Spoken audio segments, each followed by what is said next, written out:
ఏలూరు జిల్లా దెందులూరులో 77.45 లక్షల రూపాయల అంచనా వ్యయంతో చేపట్టిన సీతంపేట కాలువ మరమ్మతు పనులకు ఎమ్మెల్యే చింతమనేని ప్రభాకర్ తో కలిసి ఎంపీ పుట్టా మహేష్ కుమార్ శంకుస్థాపన చేశారు. ఈ మేరకు ఆయన శంకుస్థాపన శిలాఫలకాన్ని ఆవిష్కరించారు. కాగా తొలకరి నాటికి మరమ్మతు పనులు పూర్తి చేయాలని అధికారులను ఎంపీ పుట్టా మహేష్ కుమార్ ఆదేశించారు.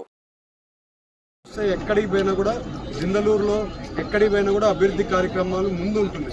నేను మొన్న కూడా రోడ్లు ఓపెనింగ్ అప్పుడు కూడా చెప్పాను, వేరే కాన్స్టిట్యున్సీలతో పోల్చుకుంటే మన దిందలూరులో అభివృద్ధి కార్యక్రమాలు చాలా బాగా జరుగుతున్నాయి. ఎమ్మెల్యే గారిని కంపల్సరీ చాలా కష్టపడి అన్నీ కూడా లైనప్ చేసుకొని అన్నీ కూడా పనులన్నీ కూడా ముందు తీసుకొని వెళ్తున్నారు.